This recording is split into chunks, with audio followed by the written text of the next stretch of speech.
Hello guys, আশা করছি সকলেই ভালো আছেন। বাজেটের মধ্যে বাংলাদেশের মার্কেটে অফিসিয়ালভাবে ওপ্পো লঞ্চ করেছে তাদের নতুন আরেকটি স্মার্টফোন ওপ্পো A60, যেটি মূলত একটি 4G স্মার্টফোন এবং এটি মার্কেটে দুটি ভেরিয়েন্টে লঞ্চ করা হয়েছে। প্রথমটি হচ্ছে 8GB র্যাম 128GB রম এবং দ্বিতীয়টি হচ্ছে 8GB র্যাম 256GB রম। আর এর 8/128GB ভেরিয়েন্টের দাম রাখা হয়েছে 22,990 টাকা এবং এর 8/256GB ভেরিয়েন্টের দাম রাখা হয়েছে 24,990 টাকা। এছাড়াও এই ফোনটিতে কোয়ালকম স্ন্যাপড্রাগন 680 4G চিপসেট, 50 মেগাপিক্সেলের ক্যামেরা, স্টেরিও স্পিকার, 45 ওয়াটের ফাস্ট চার্জার, 5000 mAh এর ব্যাটারি এবং অস্থির ডিজাইন সহ আরও থাকছে উল্লেখযোগ্য ফিচার। তো দাম অনুযায়ী এই ফোনটি কতটুকু যৌক্তিক, সাথে আজকের এই ভিডিওতে জানাবো এই ফোনটির ব্যাপারে ভালো মন্দ সবকিছু। তো বিস্তারিত জানতে ভিডিওটি শেষ পর্যন্ত দেখতে থাকুন।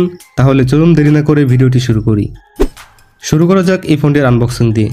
বক্সটি ওপেন করলেই পেয়ে যাবেন documents are SIM ejector pin, এরপর থাকবে চার্জার, সাথে USB Type-C কেবল, একটি ট্রান্সপারেন্ট ব্যাক কভার এবং সবশেষে থাকছে ওপ্পো A60 ফোনটি। এই হলো বক্স কন্টেন্ট।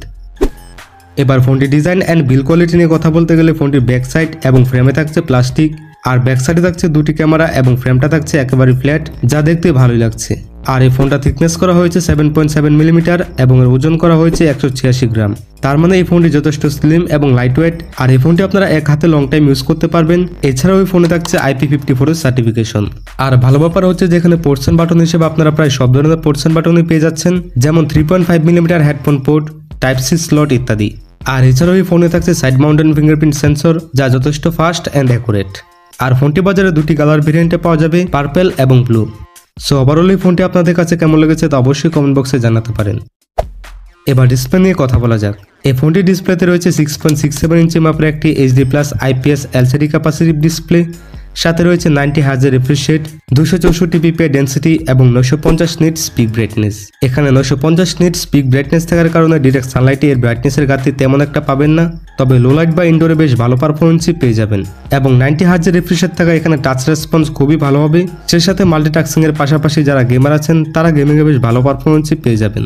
তবে এখানে শুধুমাত্র HD+ এর ডিসপ্লে থাকার কারণে ভিডিওতে শার্পনেসের ঘাটতি অবশ্যই দেখতে পাবেন। আর এখানে উচিত ছিল যে এই ডিসপ্লেতে আরো ভালো কিছু অ্যাড করা। এখানে এই ফোনটি সফটওয়্যার এবং পারফরমেন্স নিয়ে কথা বলতে গেলে এখানে থাকছে Android 14, যার ব্যাকএন্ডে থাকছে OS 14।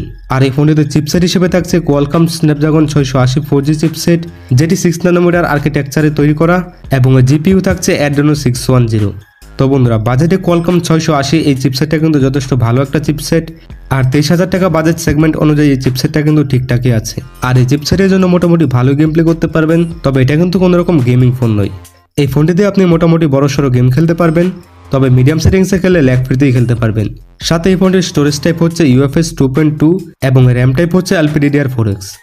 এবার চলুন ফোনটির ক্যামেরা সেকশন নিয়ে কথা বলা যাক। ফোনটির ব্যাকসাইডে রয়েছে 50 মেগাপিক্সেলের f1.8 অ্যাপারচারের একটি ওয়াইড সেন্সর, সাথে 2 মেগাপিক্সেলের একটি ডেপথ সেন্সর। এখানে ব্যাকসাইডের ক্যামেরা দিয়ে 1080p সর্বোচ্চ 30 fps ভিডিও রেকর্ড করতে পারবেন, তবে এখানে সানলাইটে ভালোভাবে ছবি তুলতে পারলেও লো লাইটে তেমন একটা ভালো ছবি তুলতে পারবেন না। তো যারা ক্যামেরার জন্য ফোন কিনতে চাচ্ছেন তারা এই ফোনটি কেনা থেকে বিরত থাকুন। পাশাপাশি এখানে ফ্রন্টে রয়েছে 8 মেগাপিক্সেলের f2.0 অ্যাপারচারের একটি সেলফি ক্যামেরা, আর এই ক্যামেরা দিয়ে 1080p 30 fps ভিডিও রেকর্ড করতে পারবেন, সে সাথে পারবেন ভালো মানের সেলফি তুলতে। তাহলে চলুন এই ফোনটির কিছু ফটো স্যাম্পল দেখে আসি।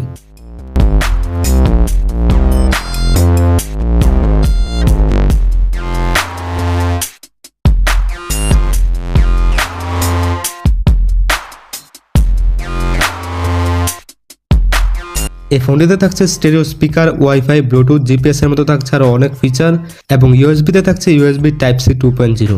এই ফোনটির ব্যাটারি এবং চার্জার নিয়ে কথা বলতে গেলে এখানে 5000 mAh এর একটি ব্যাটারি পেয়ে যাবেন, সাথে পেয়ে যাবেন 45 ওয়াটের একটি ফাস্ট চার্জার। আর এই চার্জার দিয়ে এই ফোনটিকে আপনারা চার্জ করলে 1 ঘন্টার মধ্যে ফুল চার্জ করতে পারবেন। আর এই ফোনটি ব্যাটারি ব্যাকআপ নিয়ে যদি কথা বলি তাহলে এই ফোনটি নর্মাল ইউজে প্রায় 1 থেকে 1.5 দিন এবং হায়ার ইউজে প্রায় 7 থেকে 10 ঘন্টার মতো ব্যাটারি ব্যাকআপ ইজিলি পেয়ে যাবেন। তো এই ছিল এখন পর্যন্ত ওপ্পো A60 ফোনের রিভিউ। তো এই বাজেটে এই ফোনটি আপনার মতে কেমন লেগেছে তা অবশ্যই কমেন্ট করে জানাবেন, আর এই ভিডিওটি ভালো লাগলে অবশ্যই একটা লাইক করবেন, সে সাথে চ্যানেলটি সাবস্ক্রাইব করে পাশে থাকা বেল আইকনটি প্রেস করে রাখবেন। তো দেখা হচ্ছে পরবর্তী ভিডিওতে, ততক্ষণ পর্যন্ত ভালো থাকবেন, সুস্থ থাকবেন, ধন্যবাদ।